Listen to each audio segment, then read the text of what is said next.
Welcome to Foundation Friday. The dedication and covenant of silent unity was signed on December 7th, 1892 by Charles and Myrtle Fillmore, founders of the Unity movement. It is unlikely when they signed this covenant that they had any idea how far-reaching unity would be as it evolved into the church we know and love today. We invite you to join us as we explore and share some of the original ideas, teachings, and writings of the men and women who created the foundation of the Unity Church. Hi, thank you for joining us today for our Foundation Friday program. Friday's the day when we go back and look into some of the wisdom and perceptions of the great teachers from before now. And today we are going back to Eric Butterworth's works. You may know him from the book Spiritual Economics. He wrote several other books and left us so many other teachings. Today, we are going to explore his words and thoughts as we read The Art of Concentration. Here goes.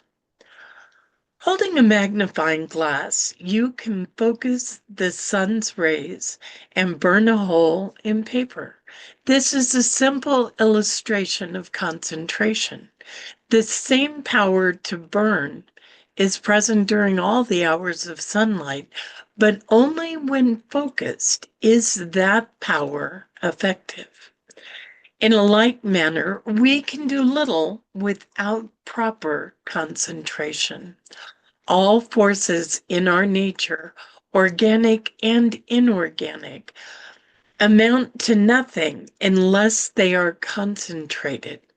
Diffusion brings disintegration and death. Concentration is effective life, and the greater the concentration, the more abundant the life. All failure is traceable to scattered forces, and all achievement is the result of the concentration of forces. For man, concentration is certainly not the only essential, but it must be pure, or failure is inevitable, no matter what other elements are employed. Man is potentially the most powerful concentrator of energy in the world, spiritually and mentally speaking, that is. And when that energy is rightly concentrated and used, man becomes veritably God in action. Charles Fillmore says, man is not the limited thing he appears, but the focus of an infinite idea. Just what is the limit of the potential of man? To what unimagined ends could this power be put if man could concentrate this spiritual force? Well, Jesus is the answer. He did what he did because he concentrated the human potential energies he possessed as an expression of God.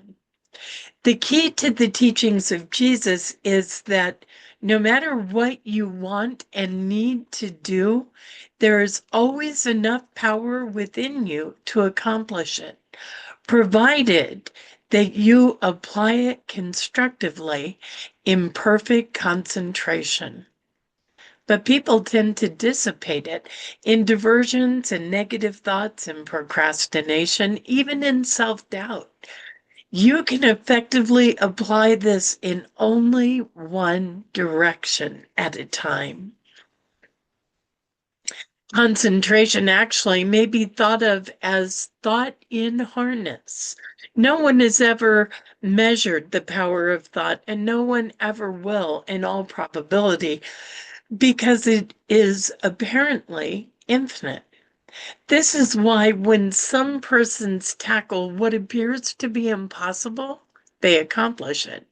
They know that there is no limit to the accomplishing power of controlled thought. You may have been thinking that because you do not have as much education as some others, You will always have to muddle through the best you can, and there is little use in trying to improve your mind. This is nonsense. For you have as good a mind as anyone else on earth. Your mind is a center of consciousness within the infinite mind of God. And all infinite sources are yours to use by simply concentrating your attention on them. Some of the world's greatest creative geniuses were self-educated men and women who visualized success and gained it through a grasp of their inner resources and a knowledge of when and how to draw on them. You may feel that your mind wanders, that you cannot concentrate. However, we all concentrate more than we realize on what we particularly enjoy, be it professional baseball, chess, gossip, self-pity, our appearance, or just plain excessive worrying. Here is a checklist of 4 aspects to consider about concentration. Number 1, do you try to force yourself to concentrate? This might be your problem in which you need to relax and let go. Jesus advises, take my yoke upon you, enter in and close the door and pray to the Father in secret. Jesus wants us to take up his awareness of unity, of oneness, and to get into the inner consciousness and close the door, knowing oneness with the infinite process, relaxing and resting with God. Then, with this oneness, we give thanks for the wisdom and talent and power and self-discipline to do whatever needs to be done. 2, count the projects and responsibilities and intentions you have going on at one time in your life. How many are unfinished? Many of us are swamped by having so much to do that we are pulled back and forth and never really do any of them well. Make a list and set up your priorities. As Jesus said, this one thing I do. There is a need for us all to practice applying our total mental powers at a time to whatever we're doing. Whatever the task, large or small, think of nothing else while you are performing it. When you have done with it, then put it out of your mind entirely while you turn in full concentration to that which comes next. Number 3, just how many goals have you set for yourself? By this, I am referring to real goals, not just transitory objects.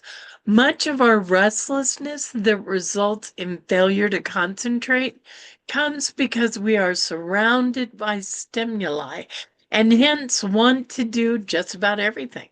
We try to assume so many roles, all because of not really believing that we can do which in our heart of hearts we want to be, which is an example of concentration of a life purpose.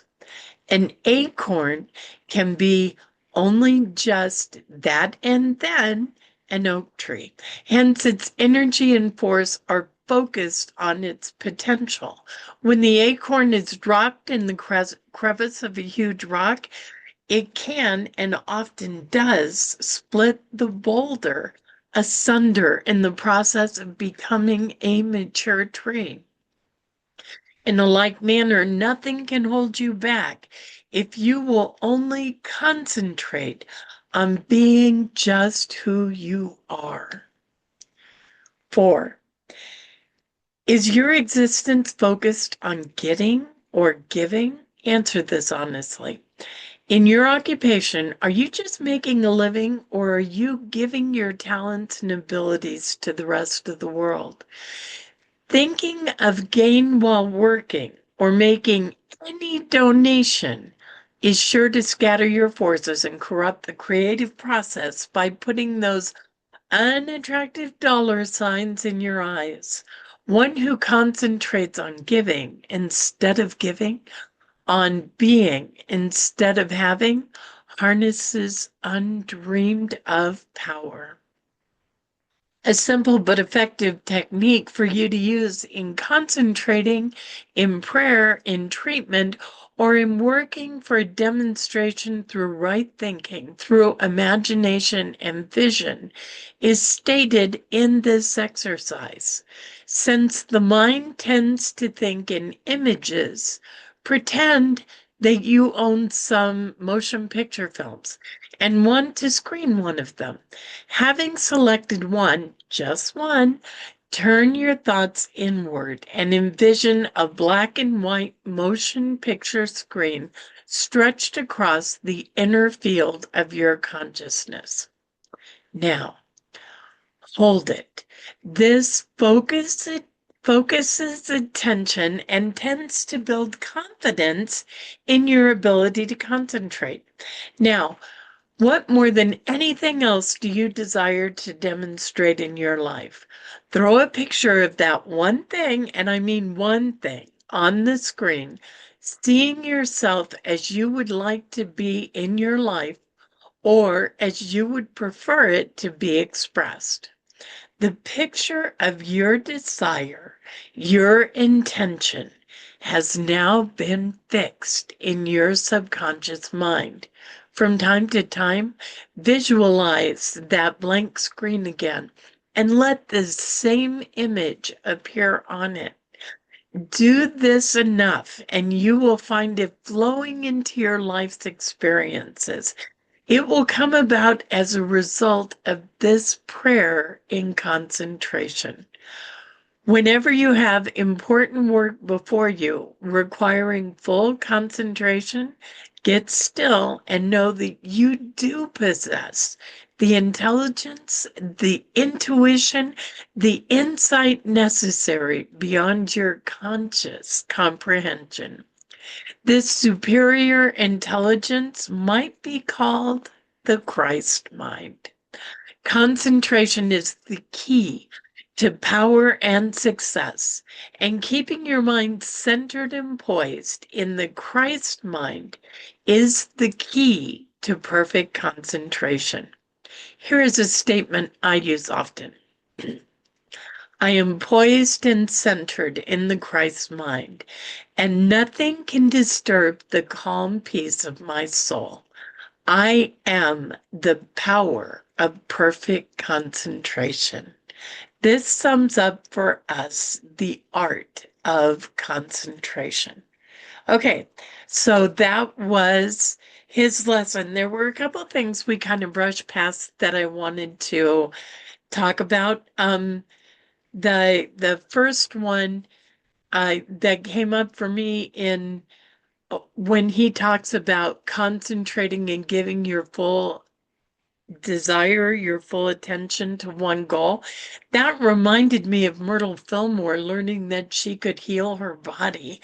And when we're given a diagnosis and we believe it, we believe this diagnosis could be fatal. I think that's how we heal ourselves. We concentrate our full attention to a perfect, healthy, healed, and whole body. I think that's so powerful. And the next one that really struck me was number 3. I think I'm guilty of this. Just how many goals have you set for yourself? You know, when he said, do one thing to the best of your ability and then be done, that brought to mind for me the 4 agreements, right? And the final agreement is do your best and then be done. I think that was very powerful. As always, I'm amazed at how, even though times have changed, people haven't. And the wisdom that guided so many so long ago is still available to us to guide us today. I hope you enjoyed the art of concentration. This and so much more is available to you free of charge at truthunity.net. You can download it as a PDF. You can explore the original works of the Fillmores. It's just so many wonderful things there. Before we go, please know you matter. You are sacred, and you are so, so very loved. Namaste. Thank you for joining us, and let's stay connected and grow in spirit. We are on Facebook. Search for Unity Church of El Cajon and follow us and like our posts. You can reach us on YouTube at Unity Church of El Cajon. Please subscribe to our channel, watch our videos, and leave comments which can help us improve. We are on the web at unityofelcajon.org. Email or call our church office to receive our weekly newsletters, which lists all of our activities and opportunities to learn and grow together.